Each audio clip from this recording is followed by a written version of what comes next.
So in our discussion of simple machines, the reason I'm doing this with you is said to show you some technology and hopefully make it a bit more interesting, is I'm also trying to help you better understand energy concepts because they are abstract and somewhat difficult. So let's look at this for a moment. We have a machine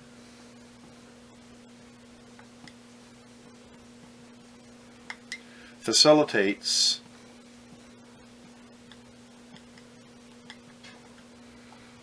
a transfer of energy.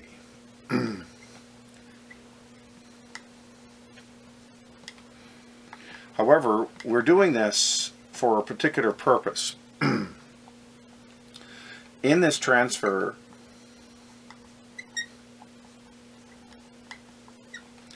we can construct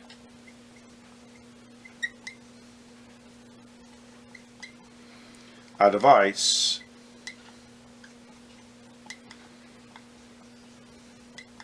that will increase, and that's usually what we want,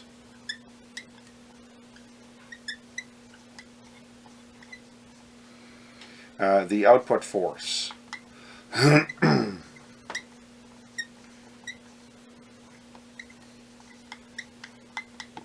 And we call this a mechanical advantage.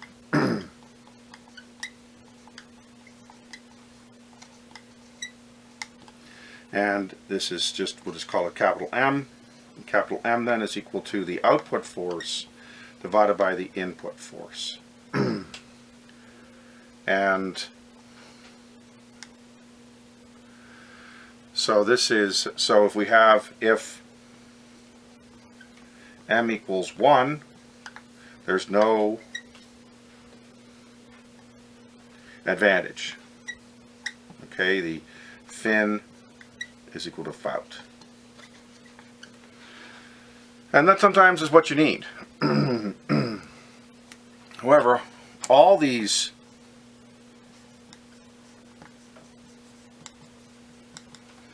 transfers follow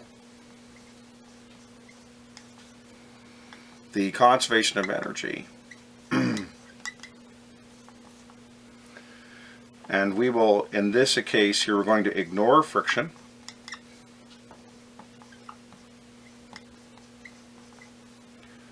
And we're going to have ideal machines.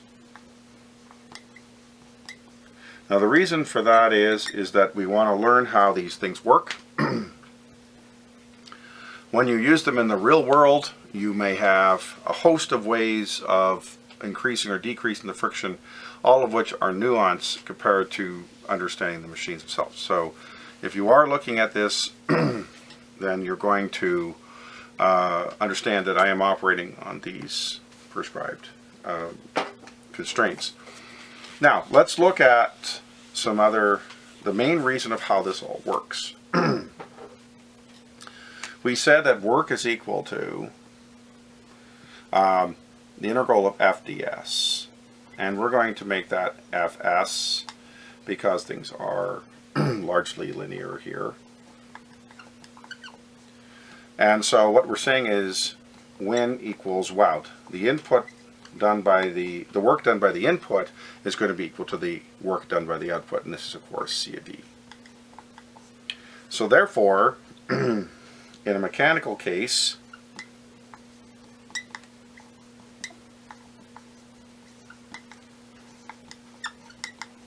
we have Fin Sim equals Fout Sout. And here's where you can get your mechanical advantage. If Sout is less than Sin, this will force Fout, the output force, to be greater than the input force. It's a very basic relationship. So we're saying the constant energy forces the two works to equal, ignoring friction. And work in is going to be in the case of mechanical example, is going to be the force times the displacement, and the other one on the outside will be force of displacement as well. If this displacement here is less than this one. To retain the equality, this force has to be greater than this one. The idea now is to design a device which will allow that to occur. And so you hang on to your hat and we'll start talking about that, because this, why I say that the work equals force times displacement is one of the most important equations in all of physics and for humans, because it applies to so many things that we do. So first we're going to talk about levers. And of course this technology has been around for thousands of years. So we'll take the simple example here that we're used to of a teeter-totter, the balance point, if you will. Let's not call it that. Let's call it the rotation point.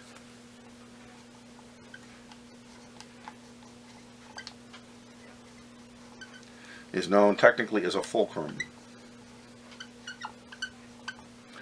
And we have here a force. Let's suppose this is our fin pushing down, and this is our foot here going up. And we're going to have displacements. If we imagine that this is pressed to, it was, say, here originally, so now you have a displacement, sin, which is actually an arc, but I digress. And this is south. Now, one of the goals we want to have for all our machines, we have this goal is to be able to compute the mechanical advantage without doing an experiment.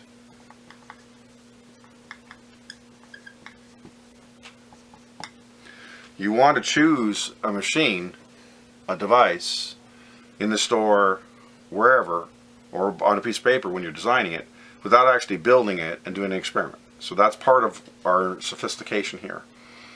So because of that, then, sin and sout are not helpful.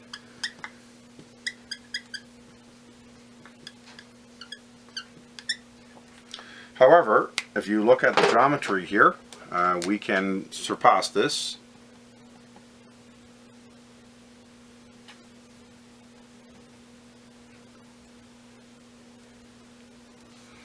And we're going to call this the radius, or the length of the arm, in this case rin, and this one will be route. And I will say to you that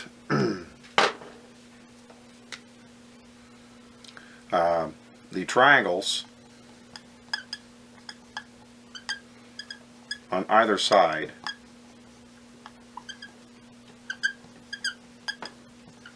are similar.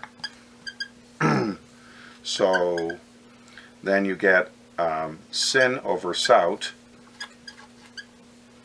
is equal to, that ratio, if you will, is equal to rin over route.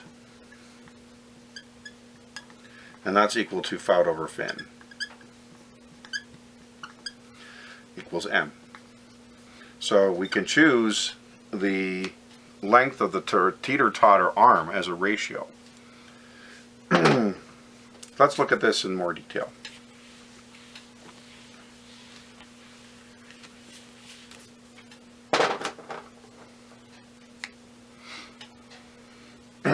Suppose we have a can of paint and you have the lid like so,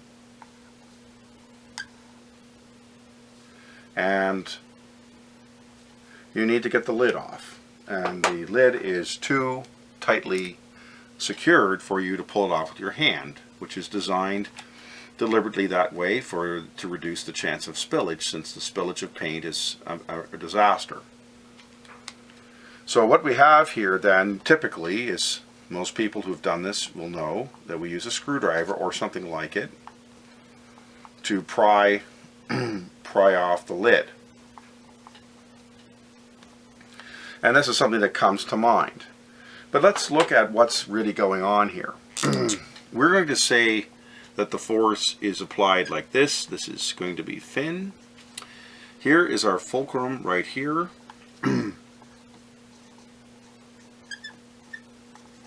That makes this distance rin, here to there. And this much shorter distance here is route. And so the fout that is now pushing against the lid is much greater than fin. And M could well be 20 to 1 here, depending on exact geometry of the can. And it becomes, in comparison, fairly easy for even a comparatively weaker person to remove the paint lid. So this allows us to have a very secure lid on the can, prevent spillage. Yet on the other hand, to have a 10-year-old take the lid off with a screwdriver with comparative ease and do the painting after them. So this is an example of how you can use these first-class levers, as we call them. Okay, and so this, where you have the fulcrum, you have your output force on this side, let's suppose, and your input force on this side. And so if the fulcrum is between fin and fout, this is first-class lever.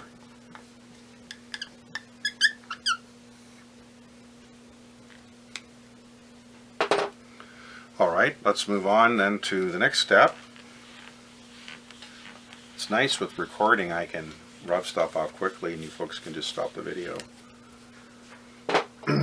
Take a second-class lever now.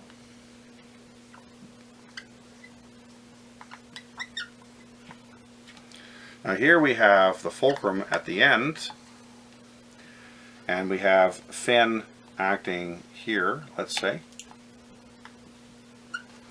And somewhere along the way, wherever, you have fout.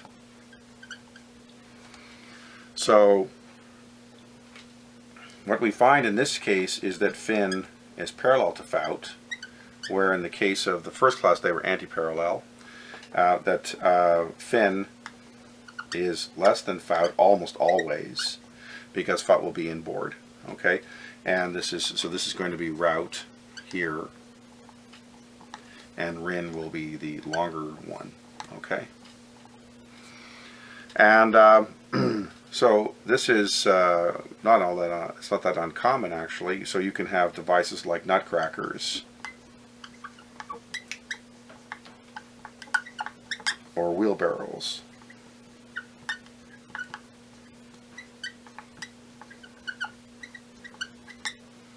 Are built like this. So if you take a wheelbarrow, the standard construction of a wheelbarrow, well, this marker's having a rough day, let's try again. So here's our wheelbarrow, the wheel, and the bucket of stuff. So the operator will lift here, and here we have our stuff.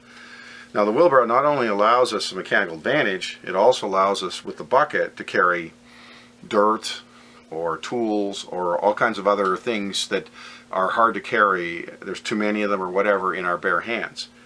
So this is a very nice mechanism. When you have it low like this, it's of course it's the heaviest it gets, and you're going to maybe have a 2 to 1 or whatever. As you get the wheelbarrow higher up, okay, the angle here increases, and that also, it's the same as balancing on a chair, and you get a reduced amount of force required.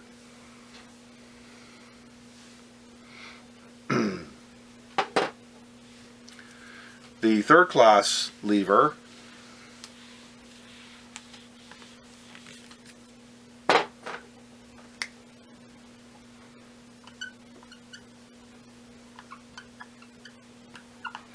is the same as the second, except we reverse the order of the inputs. Now we have the fin inboard, and we have fout outboard. And you might say, gee, why would we want to do this? We know for sure here mechanical advantage will now be between 0 and 1. Okay, so this is always a reduction.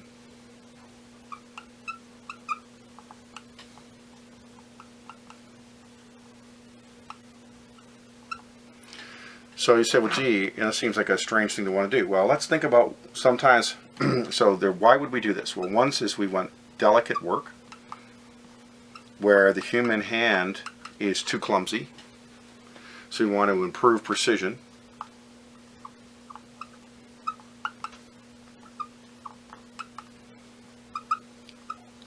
The other one is sort of a practical reality.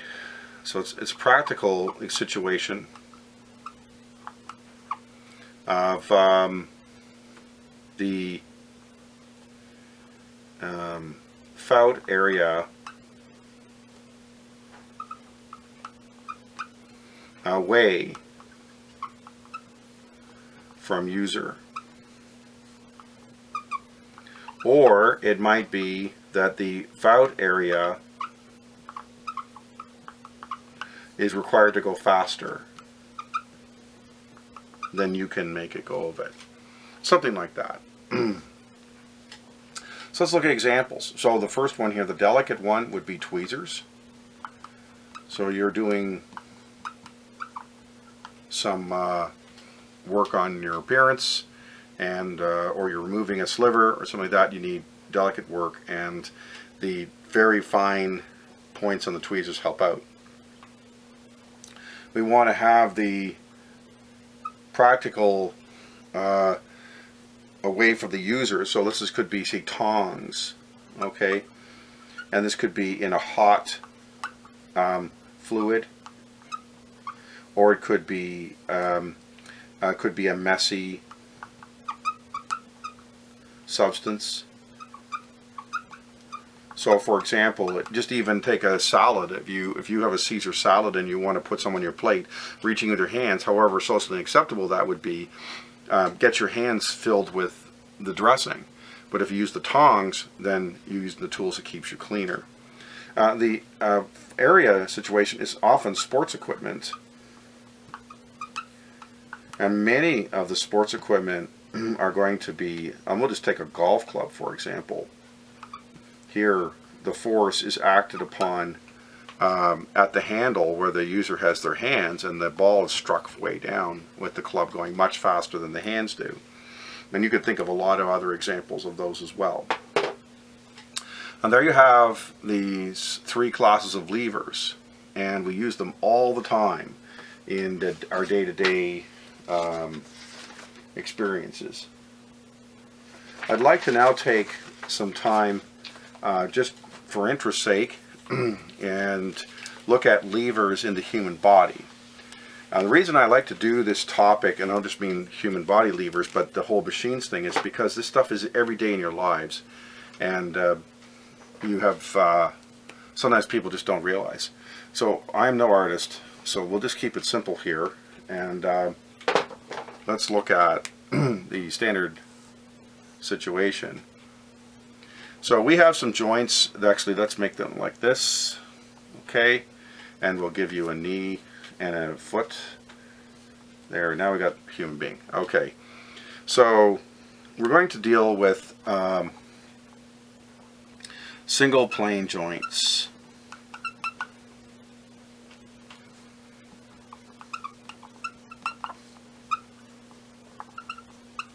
Okay, because these are simple, and simple is good at the beginning. So we're not going to talk about ball joints, which allow us tremendous flexibility. Now again, there are smaller joints in the body, but the primary ball joints are found here in the shoulders and in the hips.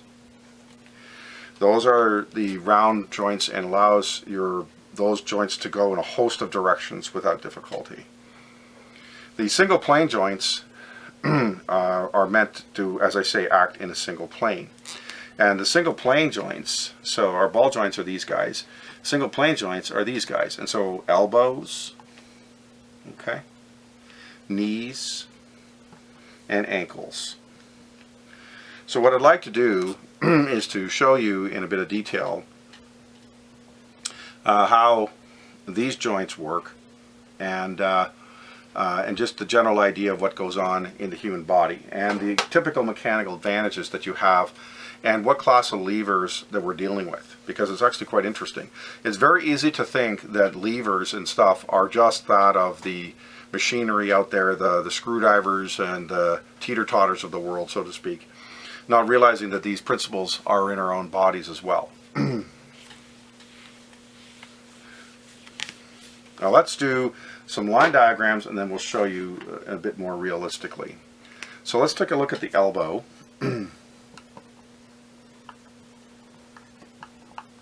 So it's a single plane joint. If you hold the upper arm and you go sideways with your elbow, it's going to hurt. Your arm motion to the side is not your elbow moving, hopefully, it's your shoulder. So if we have an elbow joint, we have the bones look like this, and the hand here, of course, which is just for completion. And let's put some muscles on here. So we have here the bicep muscle, and I am not a biologist, as I'm sure you'll know, but this is enough of this. And we have some connective tissue, which we'll use in green. And as I said in an earlier lecture, so muscles only contract.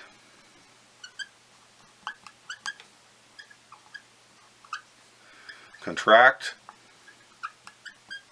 or relax. That's all they do. And the brain coordinates this.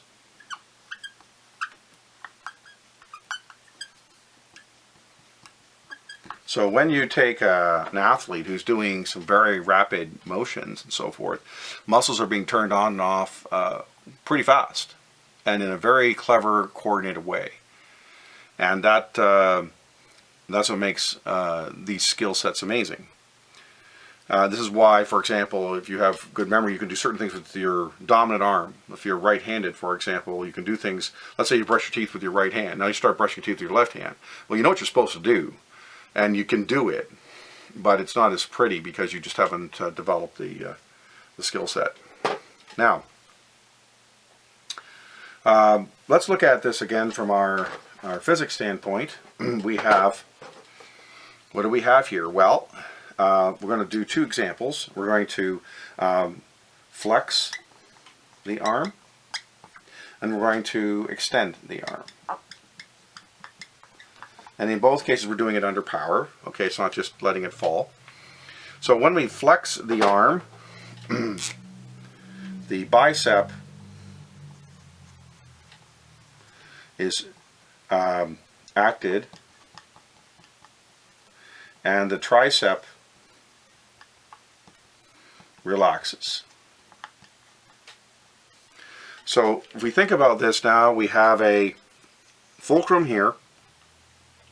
The bicep muscle is pulling on a tendon, and you can do this yourself. I'll show it to you in a minute, where you can flex and pull on your arm, okay? And down here in your hand is where the business end is. So this is a third-class lever.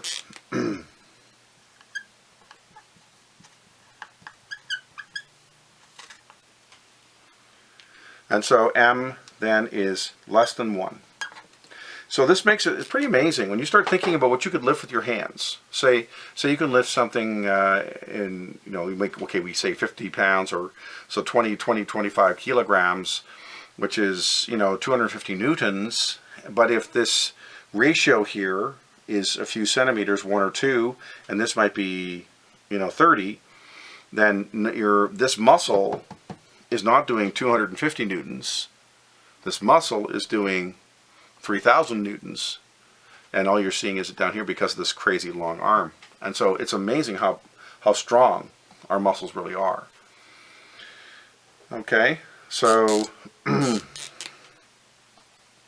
and typically I would say, based on the math here, you know, you're looking at maybe 1 to 15 or something like that.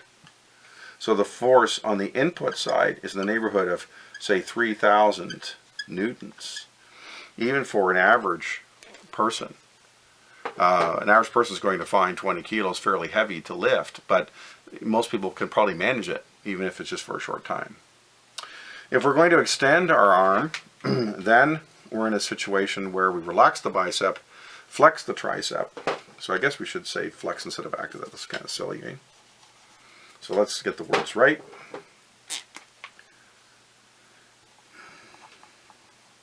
So here we have the bicep is relaxed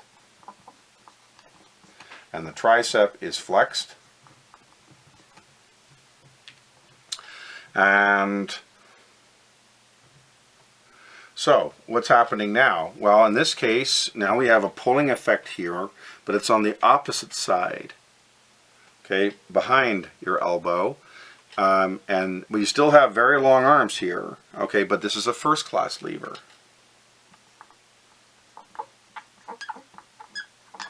But the mechanical advantage is still less than 1 and is similar to the 1/15 that we mentioned before. Okay, so there's your arm motion, and we'll look at a couple of other examples as well here, and in between I'm going to intersperse a demonstration.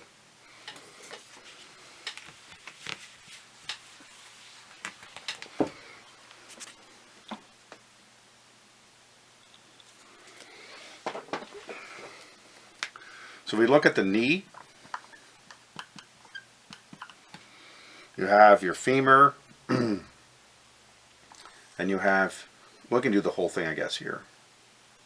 So, now if this was a repeat of the elbow, then you would have this piece sticking up here, but that's not practical when it comes to walking. So your body does something different. It has a pulley, if you will, here, your kneecap. And then the tendons go over the kneecap and grab here. And we have a large muscle group here called the quadricep, and there's many things going on in there. And below here you have your, what some people call the gluteus maximus or the hamstring, whatever.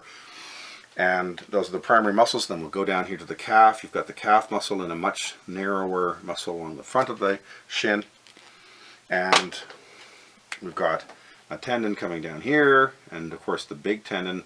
I guess I should make the foot a bit, put the heel on the foot. There we go.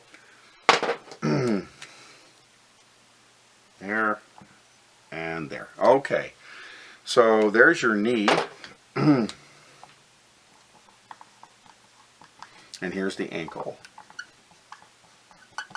Now it's very similar. This is almost identical to elbow. The one thing you'll notice with the ankle though is you have this very, very strong calf muscle to allow yourself to stand on tippy toes or to push off or whatever, which is what we typically do when we're walking. So this is very developed.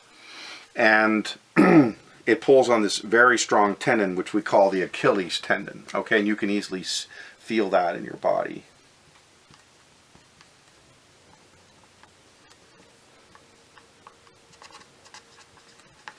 Now, that one is pretty straightforward. As you can see, this is very similar to the, in this case, when we're pulling with the calf, it is a first-class lever, and the foot is not as long as the hand and elbow is, so you get a bit more mechanical advantage here. However, on the front of your shin, there is a small muscle that will lift your foot. And it doesn't get used very much. It's just enough to lift your foot when you're running. It doesn't take a lot of force. So if you use it too much, you'll find that it gets tired. But this is necessary as well to give us coordinated walking so that our toes don't hit the ground when we're walking and stumble. The knee is perhaps a little more interesting. And when we bring our knee upwards and bend our knee, so to speak, we're using the back of our thigh, gluteus maximus and various other muscles, and some pretty big tendons because the shin and with the muscles on it's a fairly heavy piece. And you pull from behind and lift it up, and you can feel those tendons in behind your knee. But the one on the top is more interesting because we can't have this piece sticking up. It's just not practical for us in day to day. And so the large muscle contracts, and then this stretches the tendon that goes over the kneecap, and this kneecap is effectively operating like a pulley, and it pulls on the front of the leg, making it a third-class lever. So it's just really quite interesting.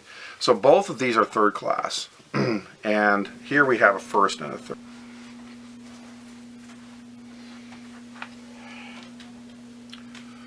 Okay, So I have my 1920s bathing suit on here to show you a few things. So as I mentioned earlier, the shoulder joint is a ball joint and goes in every conceivable direction. And so the musculature around that is very complex, and we're not going to deal with it. The elbow joint, okay, when you move your arms side to side, it's not here that that's happening, it's happening up here at the shoulder. If the shoulder's kept rigid, the only thing you can do is move it up and down. So this is a single plane joint, the kind that we can work with. Okay, so let's look at our arm. I'm going to use my right arm, a bit more clarity. So if I'm going to flex my arm and raise my arm like so, this gets tighter and this loosens, okay? Furthermore, if you pull your arm up, and you can do some under tension just by pushing a little bit against it or something, you'll feel the tendons in this area here get very hard as they raise your arm. And that's the attachment point, right in this area here, just a few centimeters from the bone. But yet your hand is typically what's doing the work, the actual activity. So you have a very short input arm and a very long output arm, making it a third-class lever. On the other hand, we do this and press down. This is now flaccid, okay? Nothing's going on here. But back here is very tight, and this muscle is flexed, the tricep. And the bone, their funny bone, is just past the fulcrum. So this is pulling up. The action is down here. This is shorter, but it's still a first-class lever, okay? So that's your arm. Okay, if we look at the leg situation, you have the kneecap, the calf muscle, top muscle, and the ankle. When you pull up on your foot, this tenses, this gets looser, okay? And this muscle is not very big. This one is much more powerful, and when you press down, of course, this flexes. But this is exactly the same as the elbow, okay? The only difference being that this muscle here is analogous to the bicep and is by no means as strong, whereas the back muscle is analogous to the tricep, and it is very strong. Now, the thigh and the knee is more interesting because you have this very powerful, the biggest muscle in the body probably, on the top here, if you combine everything. But the tendons, we don't have this bone sticking up here, which it can connect to, which would be inconvenient. So instead we have this pulley, this goes over, and the tendons connect down here, okay? And so they're going to pull this way, okay? And the action is down here in the same direction, so it's a third-class lever. When we pull our leg inward, then this relaxes, okay? These get very tight underneath here, and they're quite close to the knee bone joint here, and yet the action is down here somewhere. So there is a third-class lever as well. So here we have first and third, here third and third for the body.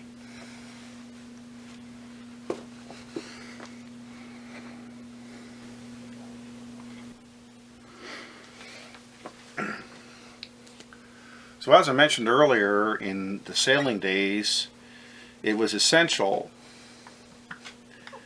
that we had an ability to increase our pulling strength. So this is a clever arrangement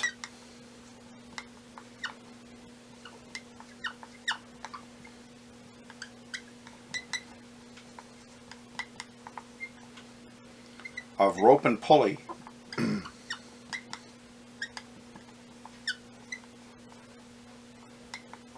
Of course, we can have more than one pulley. And this increases, almost never do it backwards, although we can mathematically. It increases the output force, and your mechanical advantage in this case is somewhere between, say, 2 and 8 or 2 and 10, usually. It's not a really big one. But this can make quite a difference. If you're pulling on a rope with, say, 500 newtons of force, and now you can pull with 5,000 newtons of force, or even 3,000 newtons, it makes a profound difference. And that was the thing on the sailing ships, especially in other types of lifting and hoisting type operations. So let's have a look and see what we can do here.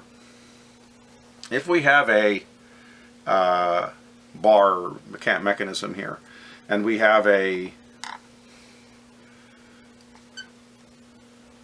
pulley mounted to the ceiling, and we have a string here, and let's move that ring further in here. So, and we have another pulley here, and it is attached to a hook. And now what we're going to do is we're going to have the string go over the pulley, go through this one and up to this ring. And we're going to label this A, B, and C. Then we're going to say here is that, let's do one more label here, which we'll do D. So if at D we pull 1 meter of rope, okay? Let's suppose we do that. Then clearly the first thing that we can say is the length of rope from A to C is 1 meter shorter.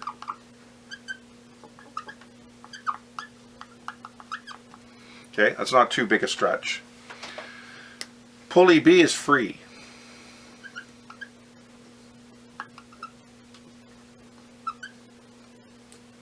We have some mass here.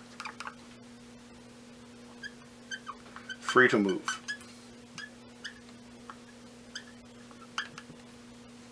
And so it's going to be in the center. And this means AB is equal to BC. Now, that means then that if D is 1 meter, then AB equals BC.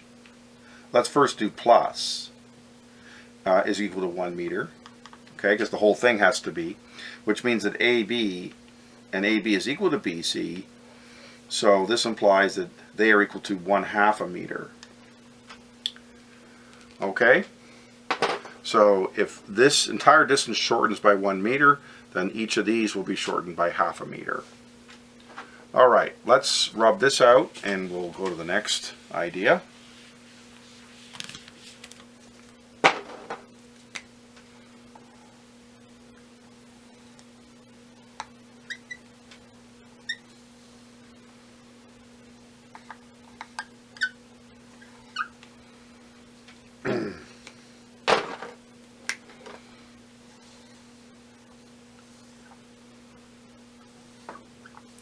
So this has been moved 1 meter, but this will go up 0.5 meters.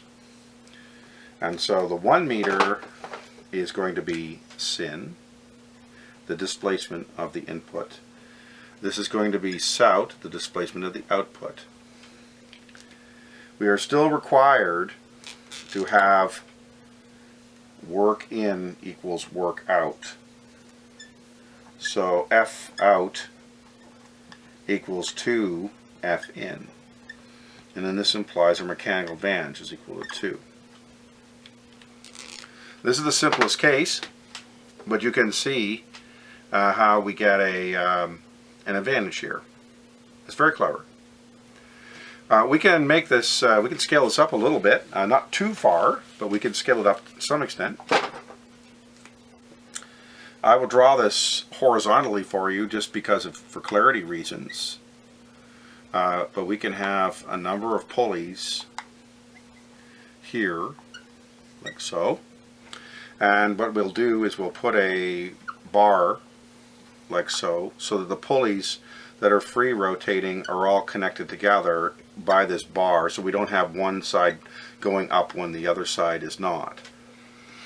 And so our string, once again we have the input string, then we have like so, back and forth, like so, and here we have our hook. Okay? Now, it's very easy to understand what we're doing here, because so sin is still sin. You simply, for sout, we count the strings.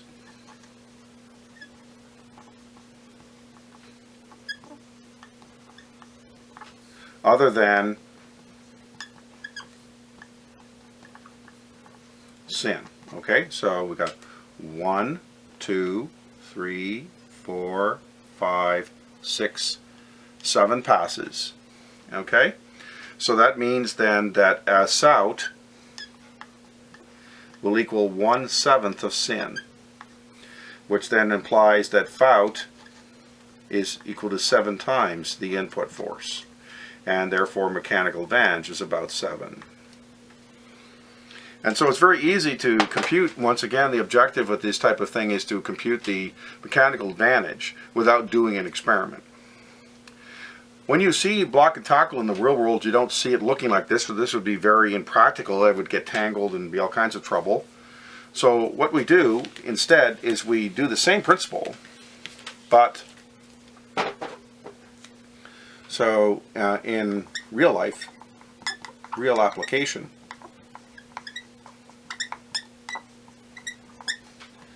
the pulleys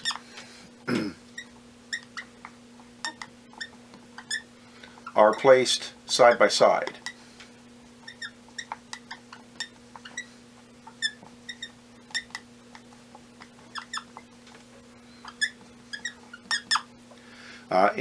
With a common axle,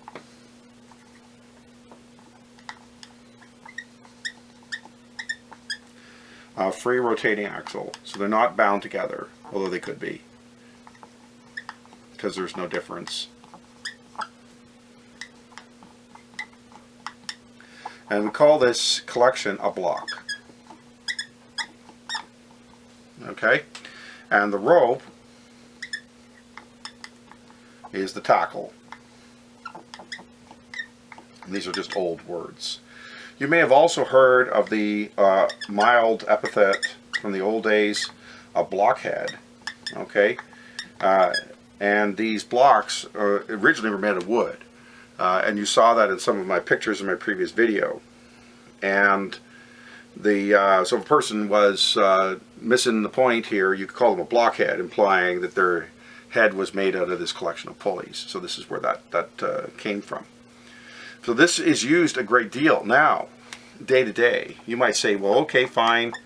I'm not in industrial work. I don't do hoisting operations and so on. What does this have to do with me? Well, actually a great deal. Your shoelaces are a block and tackle.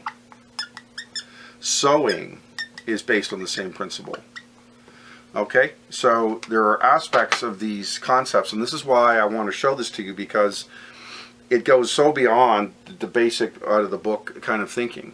And this is what holds your shoes together. That crisscross pattern is effectively block and tackle. So it's pretty neat how it works. You may well end up in your summer job, or as you get out of school, in the workplace, in industrial applications. Now, safety requirements for each industry and so forth are in many cases enshrined by law and certainly by the company culture. And I'm not here in this essay to contravene any of that. I just want you to think about some things here. So first off, let's do the block and tackle thing. So the main premise is that if a failure is catastrophic, or will be, let's say, we don't want the failure to happen, of course, okay? So if a failure will be,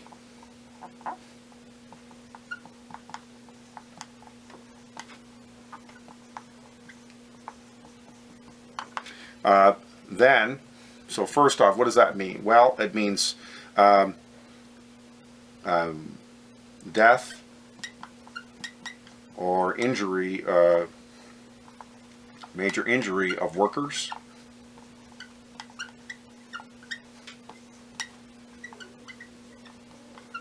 You can't undo these things, folks. Okay, you can say, oh gee, I made a mistake, but if someone's dead, they're dead, and it doesn't go backwards. Okay, we can also have as a significant damage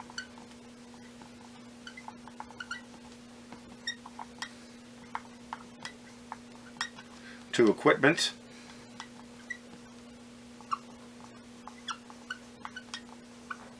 which in its own right costs money, but you also have a loss of production as well.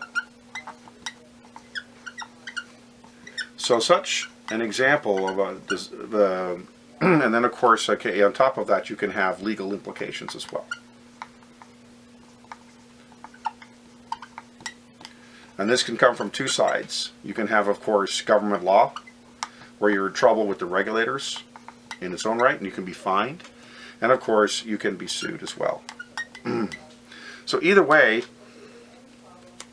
catastrophic accidents are a real, and you may have heard in the media, different things have gone wrong. It might take 2 or 3 years, but they ultimately settle, and often the payment is pretty significant.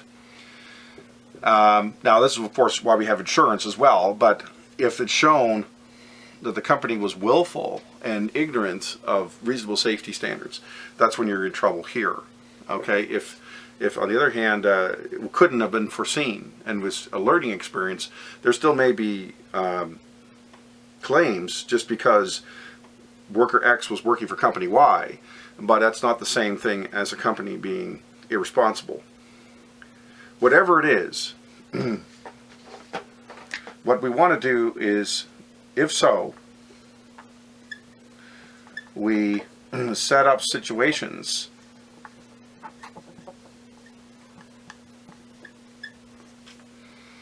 and procedures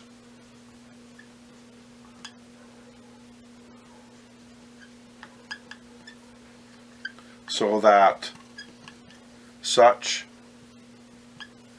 catastrophes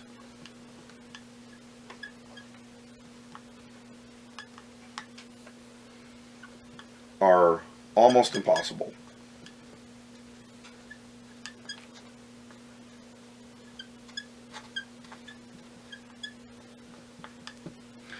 And we are, as a society, we're not particularly good at statistics. We have, for example, in Canada, on average, about 4 people die every day in traffic accidents. And if we figure over the year, that's 1,400 people, plus or minus, in a given year. That's the same as having, 4 or 3 or 4 or 5, whatever, jetliners crashing every year in Canada.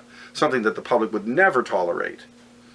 But because the accidents occur in a whole bunch of very minor, not minor rather, but very small events where you lose a person here or there, and not all at once all the time, it is somehow seen as acceptable. The arrogance of, oh well, as a driver this would not happen to me. But when you're in an airplane, you're at the mercy of the pilots and of the maintenance people and the air traffic control people, and arguably the other airplanes and how they're operated. And all you get to do is sit in your seat and hope for the best. And so there's a sense of loss of control there. And I guess that's, so the aviation industry, when they operate, their standards for safety and so forth are much, much better, probably 1,000 times better than cars, because of that standing and that emotional effect. And of course, accidents are bad for business, to be honest with you, as well. And so all of these things work out to the advantage. But this doesn't have to be something like that. We can be in, let's say we're doing crane operations, and a crane is hoisting something 50 tons, and it breaks the rope, and down this comes, and it hits the floor, and it's destroyed, and people nearby are injured by flying debris, and then the whole operation is brought to a halt. So you're in this situation here, and we just can't have that. So when the situation can be very severe, we build in what we call safety factors.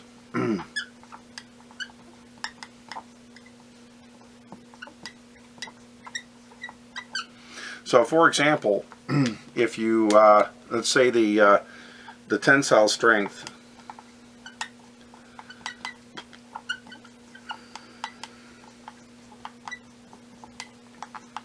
of a rope, and by a rope I mean a chain or any kind of cable, let's say is 1 meganewton, okay, 1 million newtons. We employ a safety factor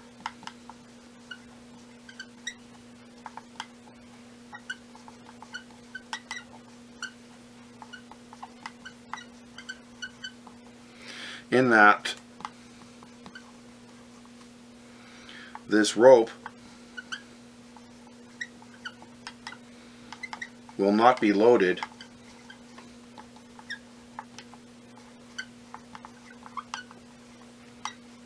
to greater than, say, 1/10 or 1/5 of its tensile strength.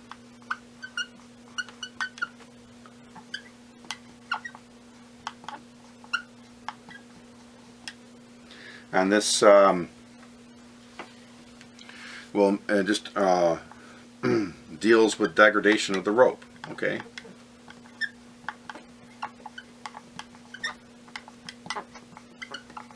Because it's going to happen. As soon as you build something, it's the same as a building. Even the school, you know, is the school designed so that if we have, for 1 inch of rain or whatever, but suddenly we have a bit more of a storm and the whole school falls down? Of course not. We are going to over-design the building because the idea of a school collapsing with 2,000 children in it is unthinkable.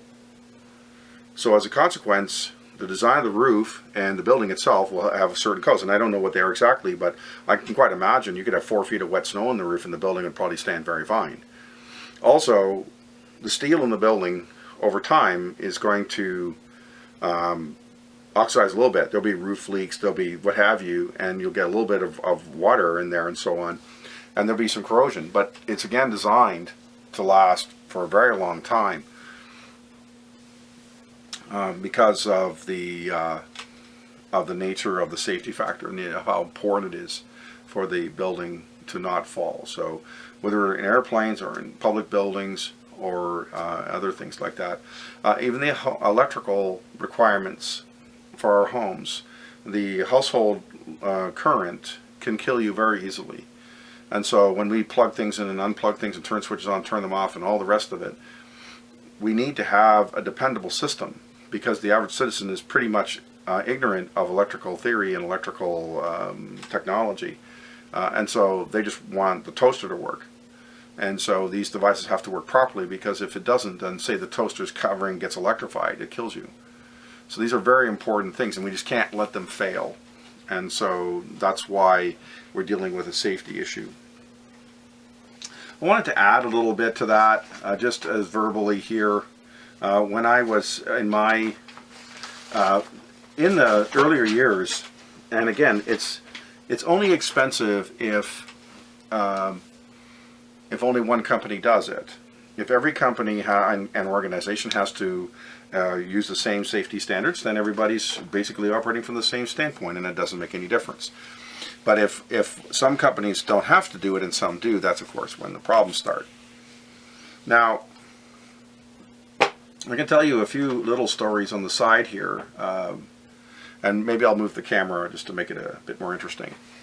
So I'd just like to give you some basic examples of some things that I have direct experience with.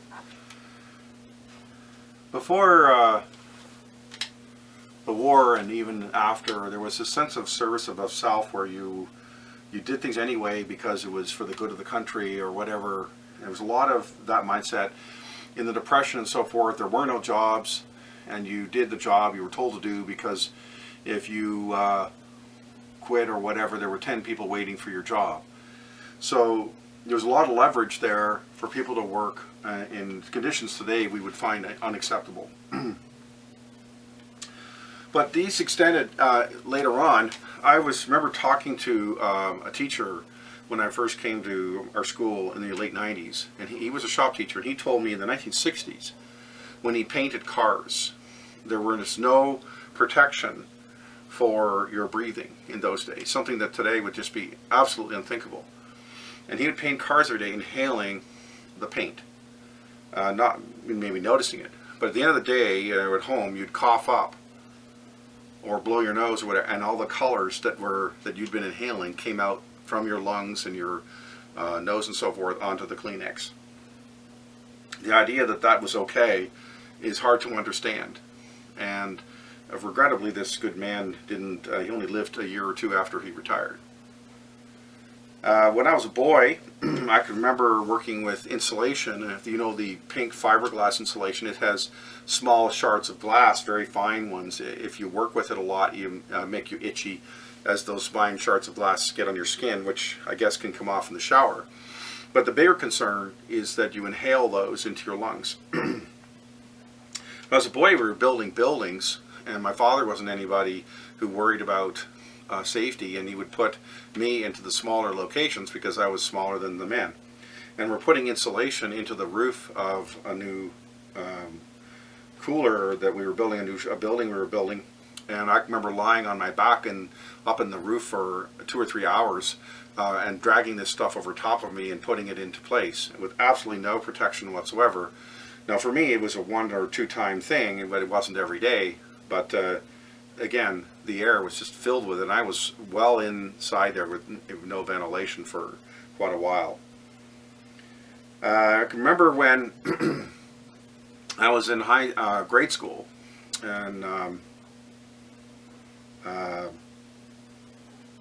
you'd get the teacher would pour this powder into a bowl and stir it with water and make this gray mud.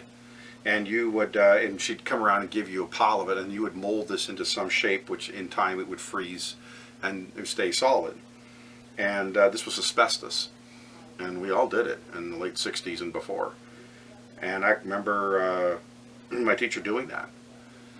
Funny enough, my mother taught elementary school in the 1950s, and she did the same experiment, and she would just go to the local hardware store, which her uncle owned, and go around with the scoop and scoop the asbestos powder out of the bin, put it in a bag, and they would weigh it, and she could take it to the school and use it for the kids. So that was in the 1950s. So let's fast forward now 50 years, and she's now an old lady, and they're doing different tests on her, and anyhow, there was an MRI done and so forth, and the doctor looked up at her in a bit of surprise, and he said to her, he says, "Were you ever exposed to asbestos?" Which seems like an odd thing. I mean, you know, he didn't see my mother as a former miner of asbestos or something like that. And she had to think about it, but she figured that it came from this. So the damage had been done to her lungs that obviously mercifully wasn't the reason that made her ill, but that was detectable 50 years later. I think something else that has happened as well is subtleties in the environment, like noise pollution and so on. I find when I was a kid, we worked with even carpentry and so forth. The saws are so loud, and there was no interest whatsoever. And there was kind of a macho culture too in those days, more perhaps than there is today, about wearing appropriate safety equipment. That, you know, it's all about the job, and you're supposed to feel a little bit of pain while you're doing your job if you were working hard enough, kind of thing. And whether it was there or later on in the meat industry, which I worked in before, the loud noises really, I think, affected my hearing a little bit. And so today, as I'm older now, I'm much more careful about those kinds of things. And finally, when you go to work in industry, you have to remember that industry is producing very large quantities. This isn't just for economic reasons, but their orders are big. The companies that buy from this company they need lots of stuff. We are feeding or we're producing things for millions of people. And so that requires large machinery. That requires machinery with very powerful bits and pieces to it, large motors, very powerful electrical equipment, and so forth. This is nothing like what you might have experienced in your home or your workshop. So it's pretty important when you go into those new environments, the chemicals, the noises, the eye hazards, the chemical hazards, and all the rest of it are something that you really have no experience with. And you really have to remember to wear the safety equipment that you're told to wear, even if it makes your hair look funny. And wear the safety glasses and all the rest of it, because you only got one set of one body to live with, and when you somehow make a mistake and it gets damaged, you don't get another one. So please be careful as you go ahead in all these exciting adventures that are coming your way.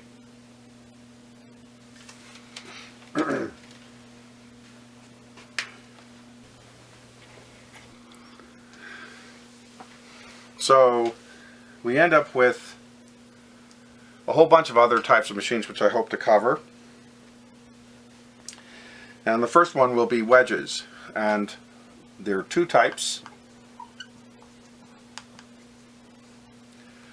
And the first type is we call a spreading wedge.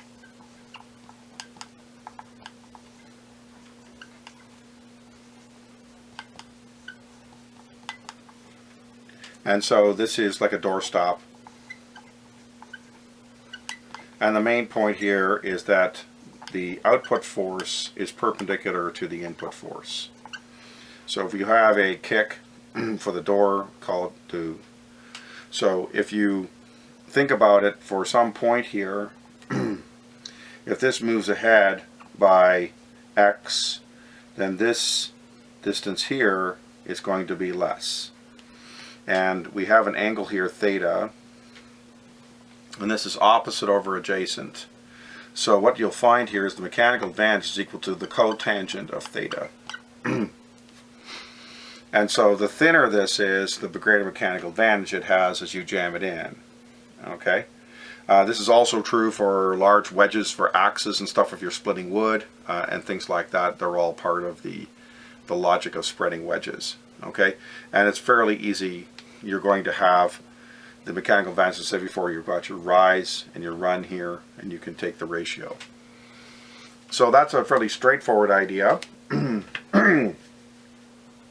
Let's look at the other kind of wedge, which is actually a little bit more, it's an important concept. But let's look at why a sharp edge cuts. And if we don't have answers to these things, then we don't understand what's going on, right? And that's not good enough. So what we have here is something like this. And here's the problem. Your input force and your output force are equal. So here's the case of point d'interrogation here. You have FOUT equals fin. Yet the sharp edge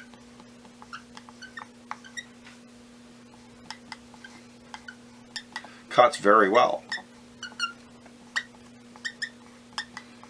So this allows us to introduce a concept called stress. So in a liquid,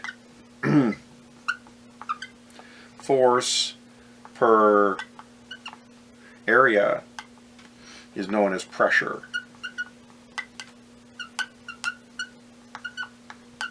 And for a static fluid, it's the same everywhere.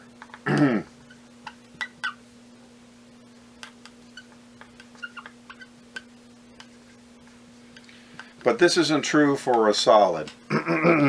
So if we have a solid and we put a force here perhaps, what's going to happen is you'll get the force transmitted here, but but over on this end there'll be nothing at all. And so the effect of the force on a table or something is local. And so what we do is we call this stress, and we characterize it a little bit differently. So stress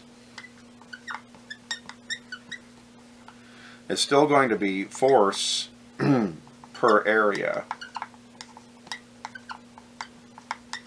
but we do not use pascals.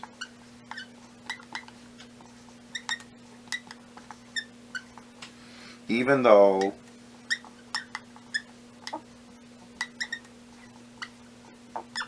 the math works.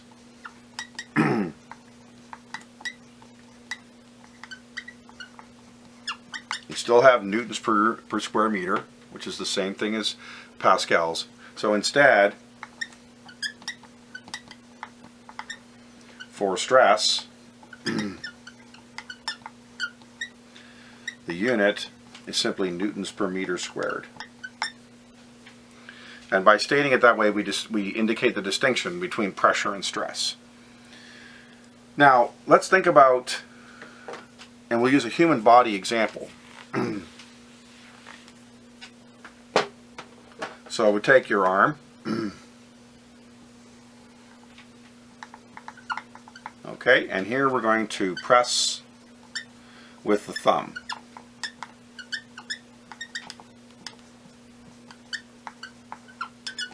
And most of us would find that okay. Now over here we're going to press with a tack.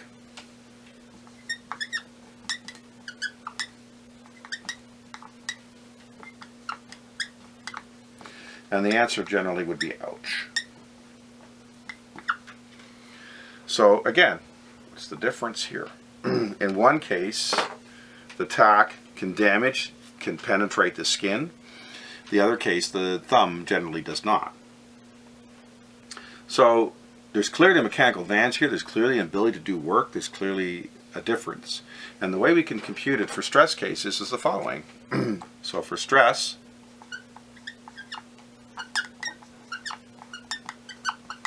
mechanical advantage is equal to the input area divided by the output area. So if we take, for example, a blade, you have, in a sense, a triangular shape here, okay? And the area on the outside, if it's sharp, okay, is small. And here it is, in comparison, larger.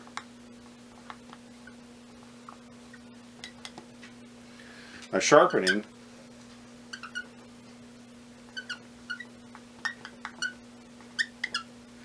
has the goal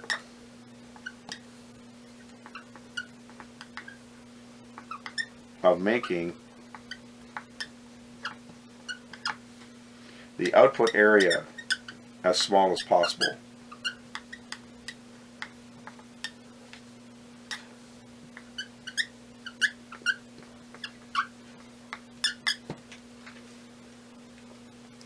Now we're going to come back to how knives work. We're not quite there yet. So this is a stress wedge because, again, the input and output forces are exactly the same. So you're not going to get any mechanical advantage by analyzing forces.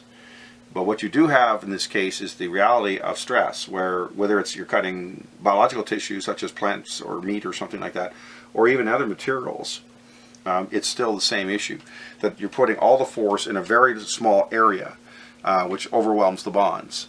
And that is, in effect, a mechanical advantage.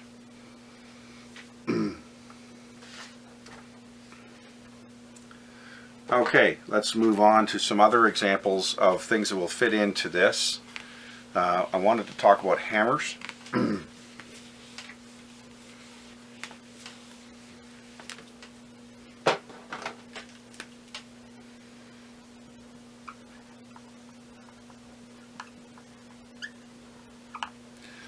So, in general, a hammer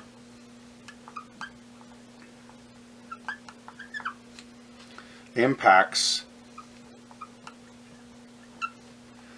another object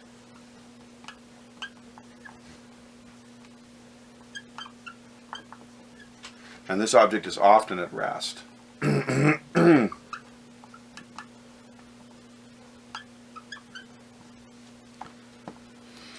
Often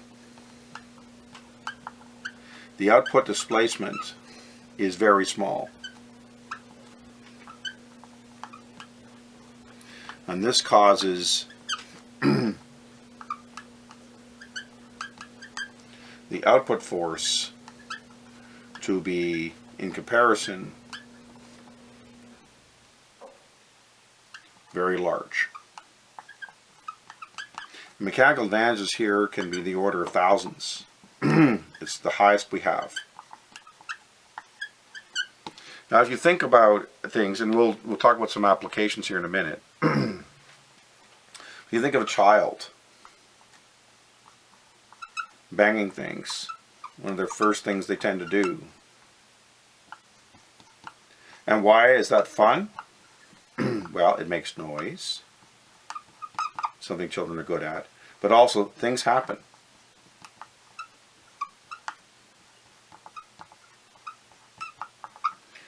And so, even though the child is very small and not very strong, because of the mechanical advantage, by banging stuff, they can still get things to happen. And so they notice this. However, in the real world, we see hammer effects very commonly. You can take a hammer and a nail, for example, a very common example. So here's the wood. Actually, let's move the wood down a bit. And the nail. And the nail is being jammed in between the wood fibers. Okay? So this is held by friction.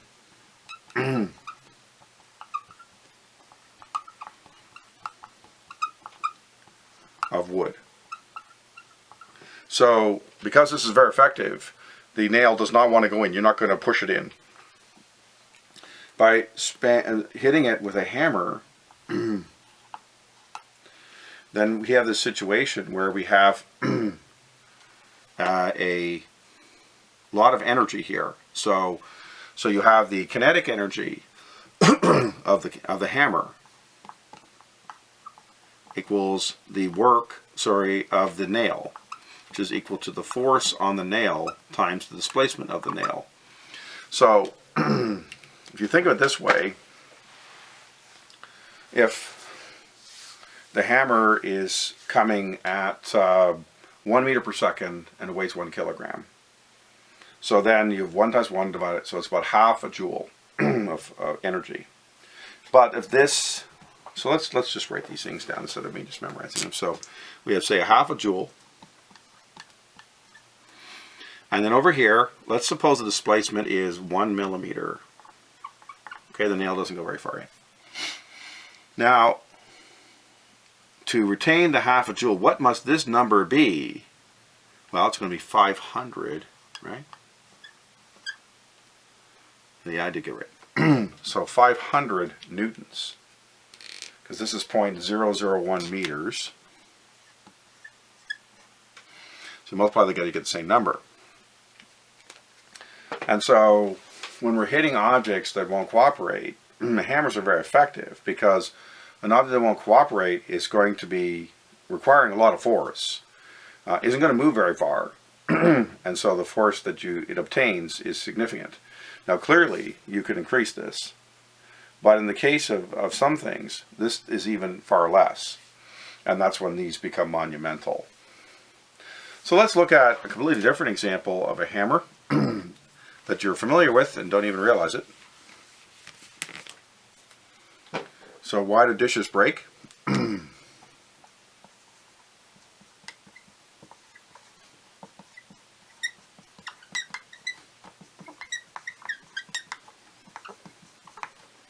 When they fall.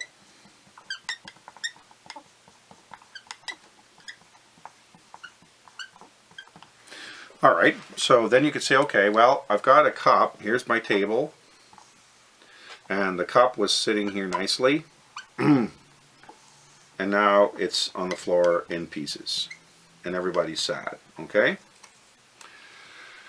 So, the cup picks up kinetic energy as it falls.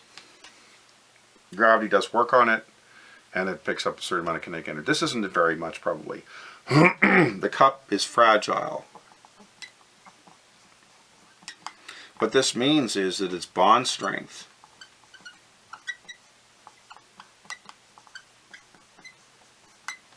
not much greater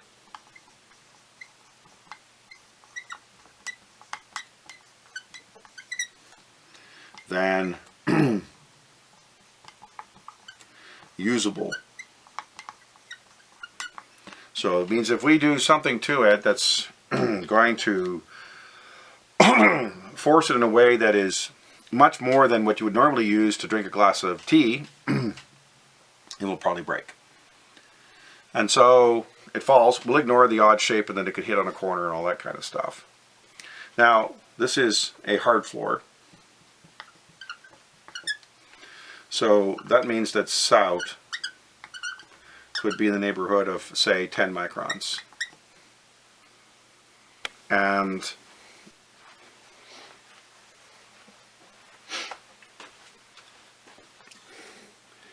so sout could be, concrete doesn't compress very much if the floor is made of concrete.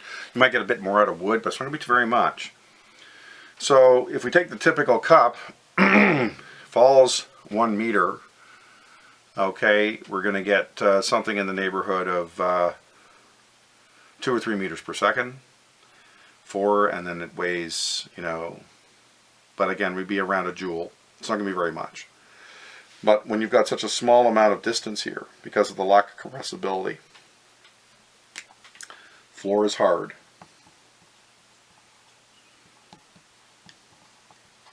The cup is hard. So your compression here is small. So then your force output is going to be large. Now what happens is that if you notice here, the pieces often will go flying. Okay, so the force is enough to break it and send the pieces flying.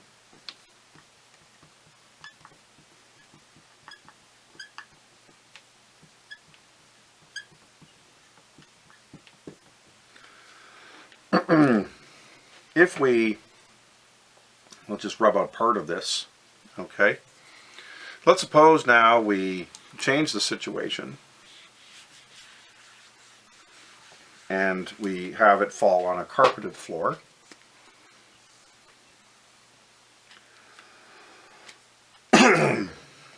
So now the floor has a carpet on it. We're not going to say shag carpet, but there's a pile on it. So we'll say 1 centimeter pile. Now sout is from 10 microns to 1 centimeter. So if you go 10 microns to a millimeter, you go 100, and then another 10 to, so this is going to be 1,000 times greater. And so as a consequence, the output force is 1,000 times less, just by putting on the carpet. And now the break chance is questionable.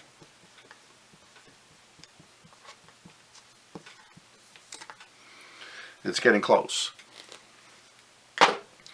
The same logic goes into sporting equipment. I don't have time, given the circumstances this year, to cover that, but padding.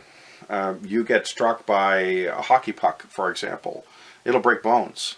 And so you put padding in, the puck hits it, then there's compression and the force that acts upon you, and it also spreads it out too. The two things together reduce such a way so it's not just doesn't break the bone, it doesn't hurt either, so that you can continue to play the sport and enjoy it.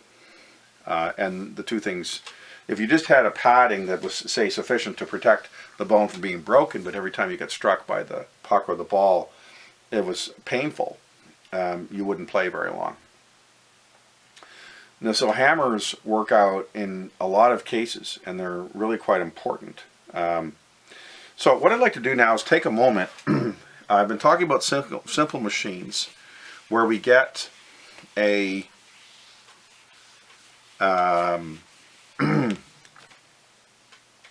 one transfer, okay? And now we can have, if we want, we can have compound machines, which is what almost everything is, of course, anyway. And this is going to give you a little insight on this here. So mechanical advantages multiply. So if we have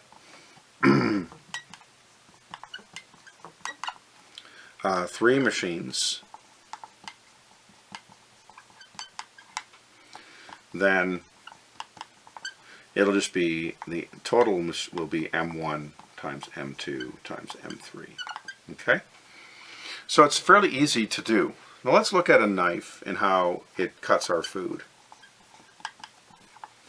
So we have here tabletop, and we have here a piece of celery or something, and the knife blade, so, and a handle, like so. And the knife's going this way. You are pushing on the knife with your thumb, let's suppose, and your hand here. So let's look and see, with what we know already, what we can divine from this, and why knives are so effective at producing our food.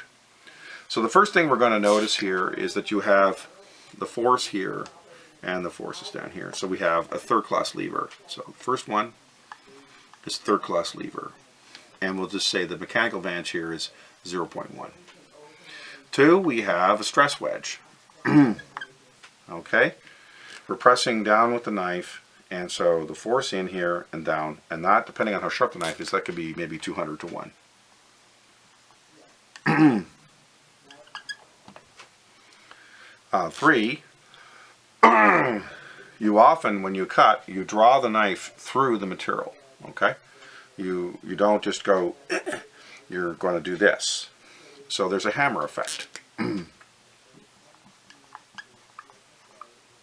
Now this hammer effect is not as high as it would normally be, because it's only going to be high if the velocity is significant. So like say with axes or something like that, you're going to get a much greater effect there. But by just drawing the knife, the kinetic energy is less, but you still have probably 50 to 1.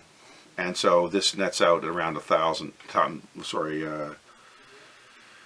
yeah, 1,000. So cutting is easy, right? Now while we have it here, let's think about one of the old adages about using a knife, and that is you only get cut with a dull knife. Now that's of course silly, you can get cut with any kind of a knife. But accidents, they say, happen more with dull knives than sharp knives. And the question might be, well, why would that be so?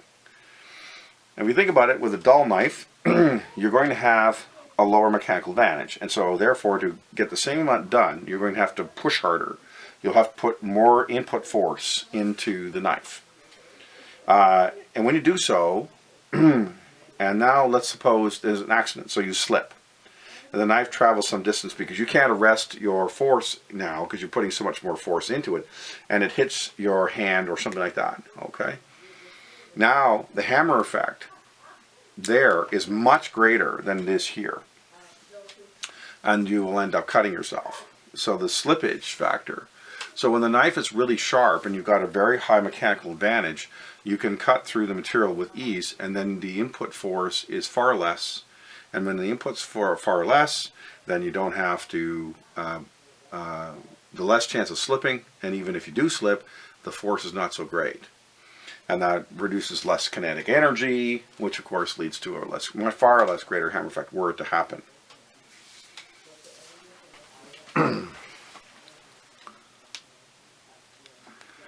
So I mentioned in one of my previous videos about hydraulics, this is one of the major innovations that came primarily after the war. Certainly locks and stuff existed before, but the idea of machinery with hydraulic rams that could affect work was really a comparatively new invention after the war, and it's been ubiquitous ever since. And it's important, I think, to understand the basic principles of this. Now, first off, what we're dealing with is something called a piston. And you'll hear this type of a piston called a hydraulic cylinder, but it is still a piston. And the other thing we want to know is that hydraulics are liquids. Okay, we don't use gases in these. Gas versions are called pneumatics. Now, they have their place, it's not that, but the problem with gases is that they compress. Okay, the liquids do not appreciably compress.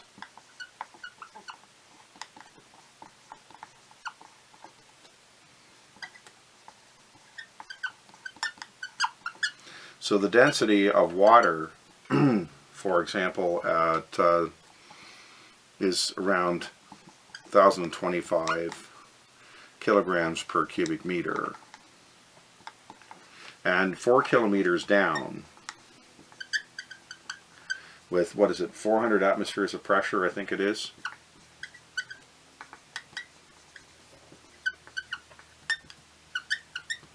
The density at 4K is going to be equal to about 1075. So there's a compression, but it's not much. Okay? And so this is an advantage of liquids that we use in this situation. This is true for most liquids.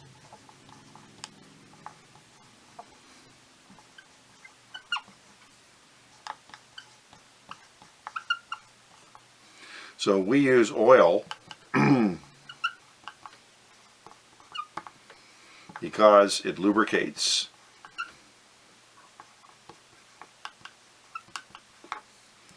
It resists corrosion.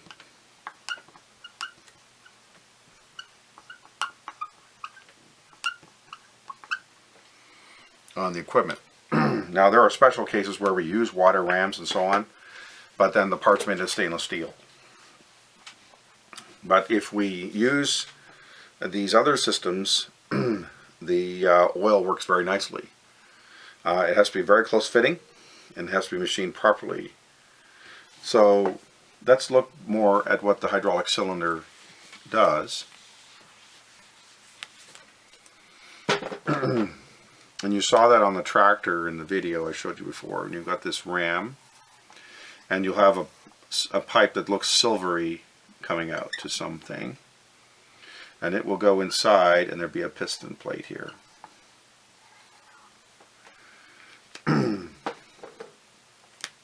Okay, so this is shiny. And the reason for that is that we need to have a very smooth surface, because right here we have seals. And they're generally very close fitting metal pieces. So we have to make sure that the fluid doesn't leak out. And so you can have fluid on both sides, okay? So fluid on both sides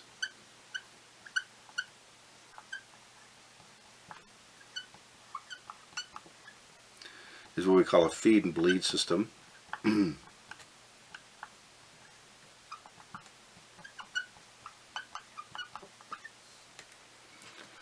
Okay, because again, water, or the liquid at least, cannot be compressed. So if we're putting more fluid here, we have to take fluid out of here. Then the ram will move this way. If we put fluid in here, we have to take fluid out of here. Then the ram will move this way, and it'll move so under force. Okay? So if it's on both sides, we call this a double acting.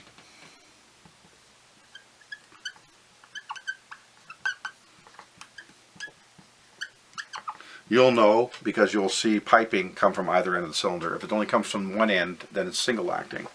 So for example, with the front loader on the tractor, you may often have only one version of it, the single acting, in the sense that the arms are made of heavy steel, that the whole thing will come down by gravity very nicely, thank you very much. Whereas a backhoe needs to press down into the ground to dig a hole, and then lift up to dump the dirt on the ground. So then you definitely need double acting cylinders there. Now the question is, how do we design a system so that we can make this work on a regular basis, so that the operator can sit.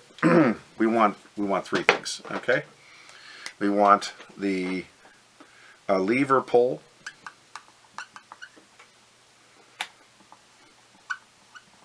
to be instant. So if we pull on the lever, we want something to happen. Okay, and neutral lever, we want this to freeze position.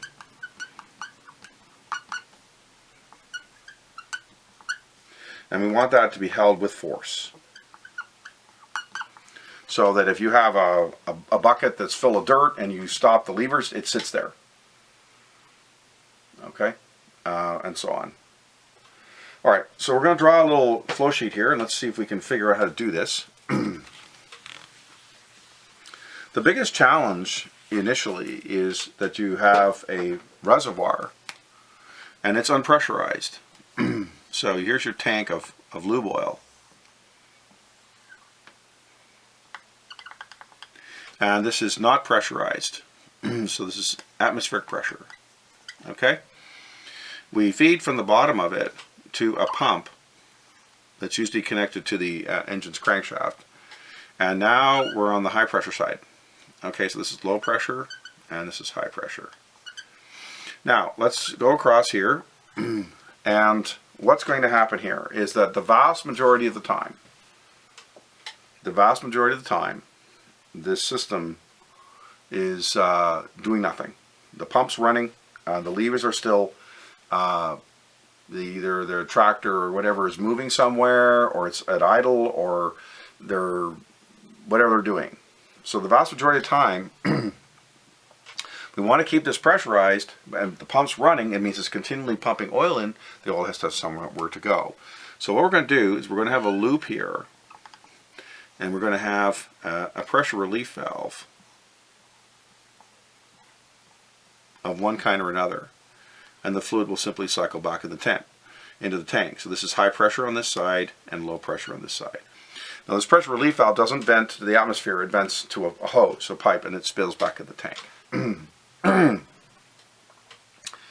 Now over here we have our cylinder.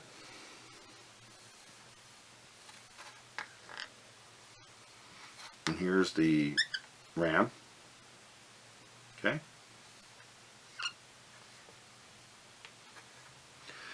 And we're going to take fluid out of both ends. We're going to make a double acting cylinder here. We want it to be able to go both directions. So here's both ends here. We will have a directional valve here. We know we need to have that. And our directional valve will be like this. It's going to have a crossover. It's going to have a straight line. And it's going to have, I know the coding is, we'll just say put a 0 here. Nothing happens. Okay? And we'll just say this is connected to the lever that the operator pulls. Now this is all in a box. And what will happen is this will come and connect to it, and so will this. Okay? Now we have to think about what we're doing here.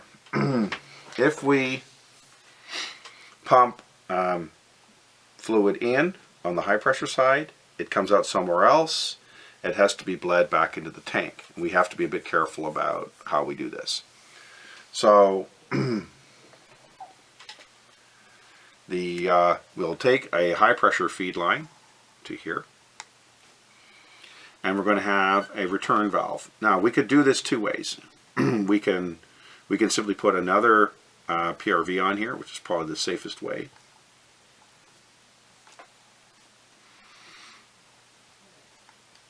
So when the fluid returns from the piston, this is all under high pressure. So all of this is high pressure here. This is all high pressure here. So when the operator pulls the lever, okay, you get a directional flow. So this is the input flow here. Depending on which way this cassette slides, that input will go to this side of the piston or will go to that side of the piston. Fair enough. Whichever side it's going to, the other side will take it back. And so this is the input side of this thing. This is the output side. So if we have one case and it's coming from here, it's going to end up on this line here, be released, and pour back in the lube oil tank. Okay, and this is a basic idea of how these systems work. Now, in the real life, there'll be subtleties to them and practicalities, but this is how it works. And this is just one ram. Okay, so for every ram you have another set of circumstances. So what you saw on the tractor, they have often, well, we certainly have two lifting the arms and maybe one on the bucket. The two lifting on the arms are ganged, so the cylinders work in concert and with one directional valve. And there'll probably be equalization valves to make sure the pressure in both cylinders is about the same. When you get to the top and you want to dump the bucket, then you have to have a second lever because it's a separate operation. Okay, so this is the kind of thing that just to make you aware when you see these things, this is what they all have a very similar situation. Now today, this here is controlled not by a lever anymore. The operator uses a joystick or something which is input to a computer, which then controls the servos that cause this to happen. But in the end, we're still dealing with the same thing because we're still dealing with basic hydraulics, and that can't change. If we look at other devices, which I won't get into in big detail today, but if we look at, say, for example, the closing of a door, we have the doors in some of our rooms which have, by law, for safety, for fire regulations and so on, that the door must close without being closed by a person. And so you have something like this, but it's quite different. You have a large spring inside that's going to close the door. What we don't want is the doors to slam, because that gets to be old. So what we do is we put the whole thing in with a piston and oil, but there's a hole in the piston so it leaks out with inside the chamber. And this then slows down the process, and then the door closes, but not as abruptly as it would otherwise do. Another topic would be pillows and cushions, and you say, well, gee, what's the difference? And, well, let's think about it. There are two quite different situations. A cushion is when something is moving, bumps into something, and gets its motion stopped, but in a way that doesn't cause damage, be it injury to people or to equipment. But a pillow is something where you sit on it for hours, but you're not moving. Okay? So they're different concepts. The pillow is a stress object, stress reducer.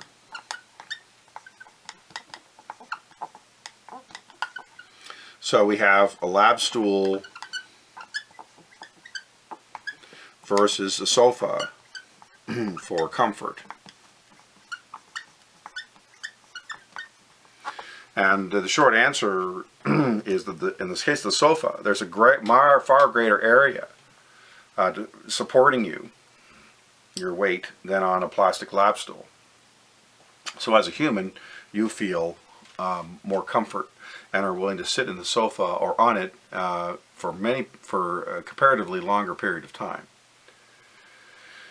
In the case of the cushion, here it is simply just an impact situation. And so its objective is to increase the output displacement and thereby reducing the output force necessary to arrest the kinetic energy, which we've already talked about in a situation. So, but there's the distinction between these two. There's one where there's motion and one where there's not, and they act differently, and so we have to talk about them in a different way.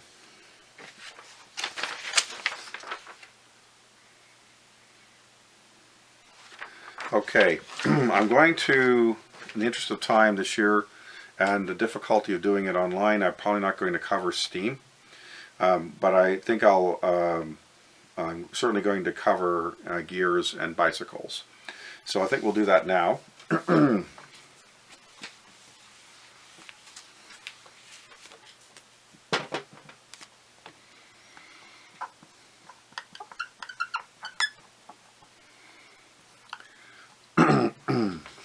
So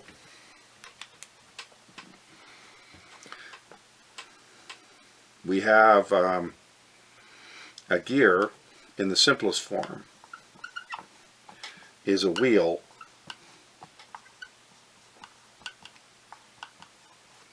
that connects to another wheel.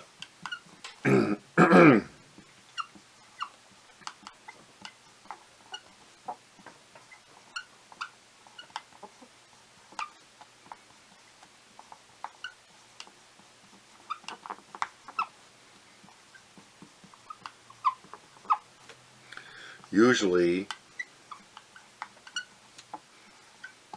with the idea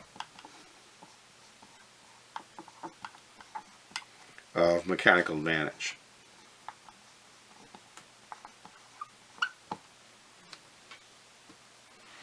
And I'm going to show those to you by example, but first off we're going to have the two rules of gears.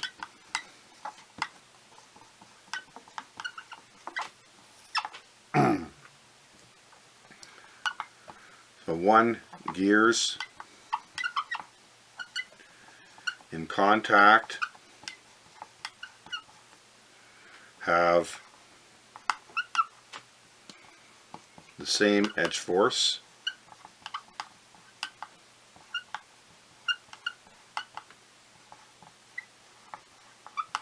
And this surprises people because if you have this gear here contacting with this gear here, the force along the edge, which we call F edge, okay, is the same for both.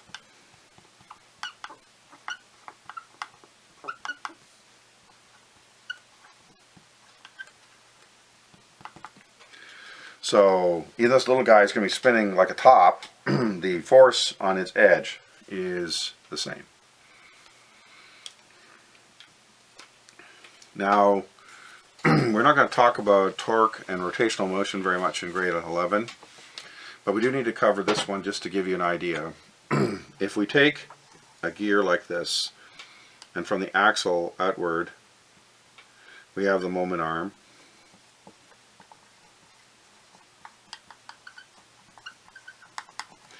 And here we have, as I've already described, the edge force. Okay, the basic torque, torque is of course a bigger topic than this, but for grade 11 this will do, is given by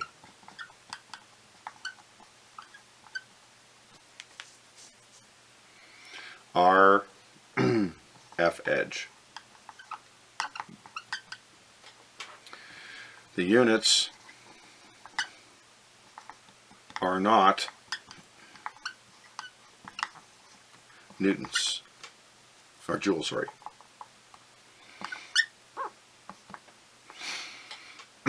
All the mass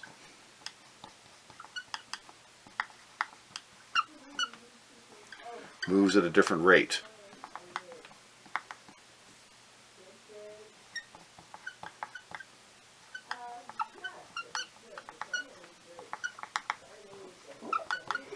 So as the wheel rotates, you've got parts here moving quickly, parts in here moving far slower. So we don't call it joules. Instead, we simply say the unit is the Newton meter. That's the same way when we talked about the units of stress, and we used newtons per meter squared instead of pascals. Now, why I'm sharing this with you is the second rule of gears. Gears fixed, and that's important, on same axle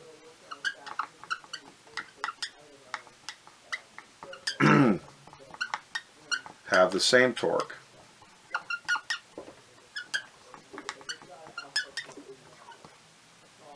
Regardless of radius.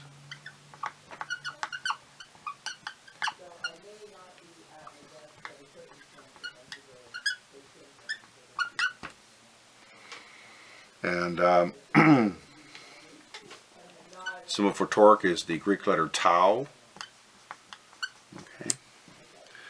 So we only have to think about our edge. That's what we're looking at here.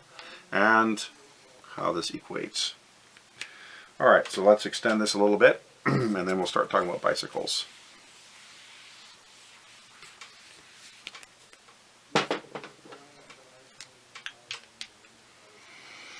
So if we have an axle going into the wall, and we have a big gear here, and we have a smaller gear, like so.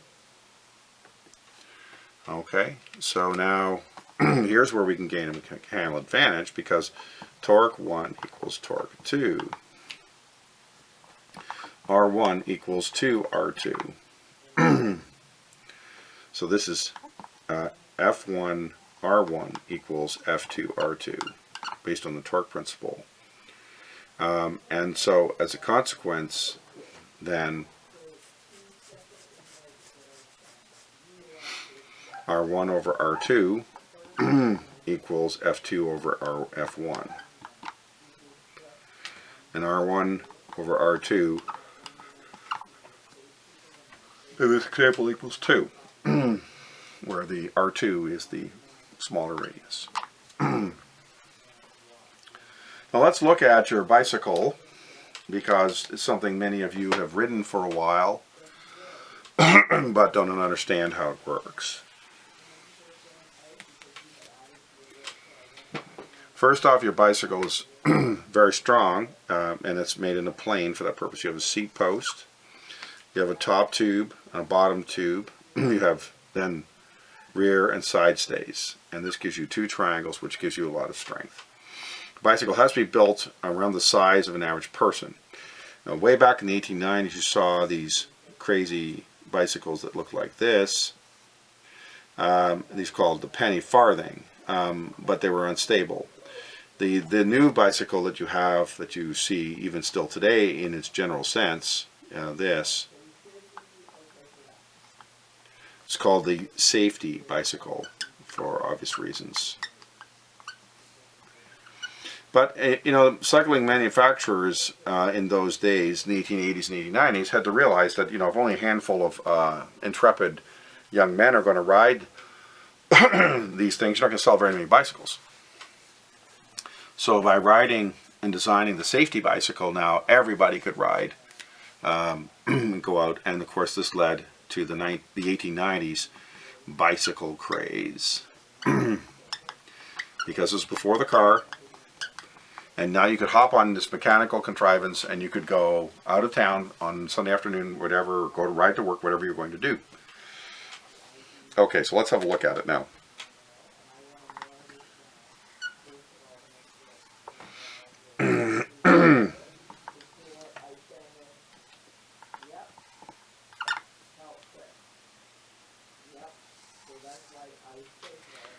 And we'll usually see some kind of a chain going from here back to the back wheel, like so. Now, the bicycle has some inherent stabilities to it that have been investigated, and they're still a little bit unsure. If you take a bicycle and push it forward with nobody on it, the bicycle will remain stable for a while. It's a caster effect of some kind. If you push the bicycle backwards, even without the chain connected and so forth, the bicycle will fall over fairly quickly. The bicycles do not stay up because of the gyroscope effect. Okay, so bicycle is stable due to the operator steering it.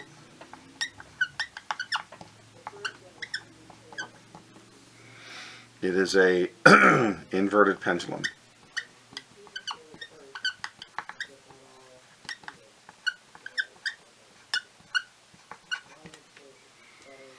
So there was always the old idea that the wheels spinning created a gyroscope effect, which made the bike more stable, and the faster you rode, the more stable you were, and all the rest of it.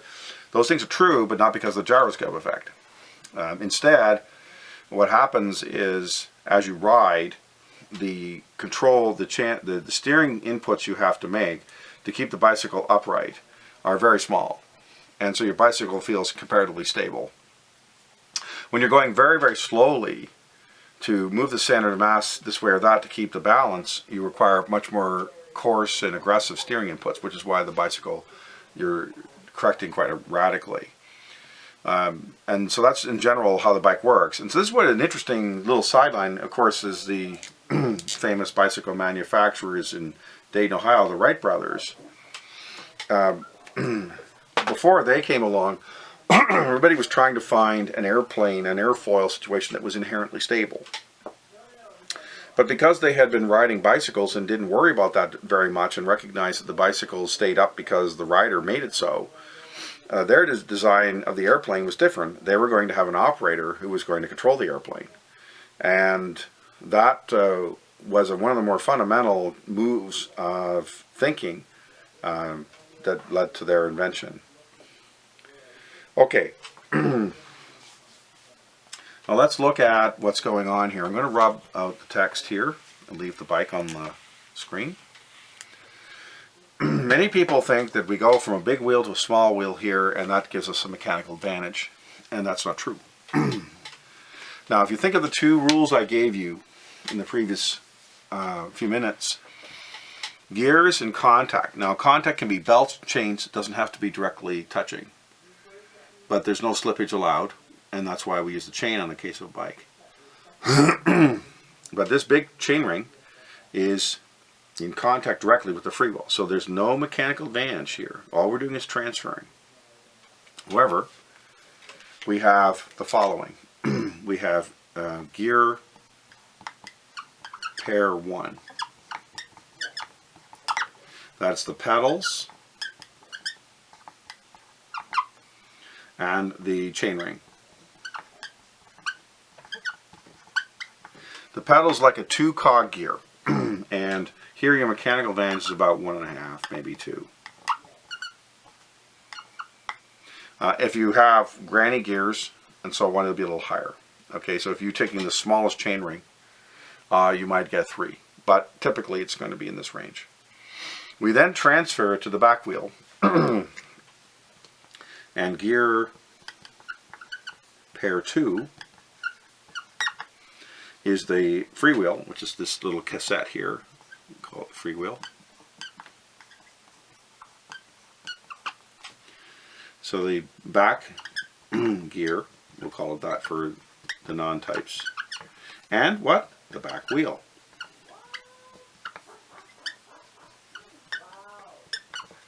Now here it is completely clear that we're going to have lower ratios because we're going from a small, very small wheel to a comparatively large one. So if this is say 70 centimeters in diameter and this one is maybe 7, let's suppose, then it could be about 1 to 10. So the total then is going to equal 2, let's say, times 0.1, which is equal to about 0.2. So the mechanical advantage of a bicycle is incredibly low compared to what people might think it would be. And the other thing to remember too is that the bicycle is very efficient. It's low friction. Air resistance is an issue. At say 25 kilometers an hour, it's about 30%. It's pretty significant. So when you change the gears on your bicycle, as you want to go faster, you make this one smaller. Okay? And what that does is now that doesn't give you more force on the back wheel, it gives you less force because you're going downhill or you're going with the wind or something, and so it's easier to push your bike for the given force that you're pushing, and you're generally pushing with about the same amount of force all the time. So you then go to a higher gear to maintain the speed because you don't want to spin your pedals because the human legs just don't work that way.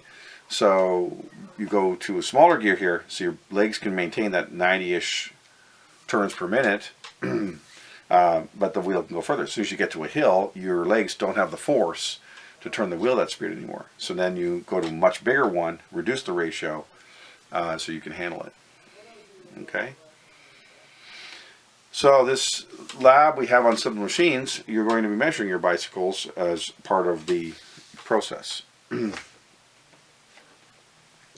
Okay, I think that's enough. So hopefully this is interesting and some good applications for you to see how the energy arguments come out into the real world and show how some of these basic technologies that we use every day actually help us out, how they work, and how we can predict them. Thank you so much for watching.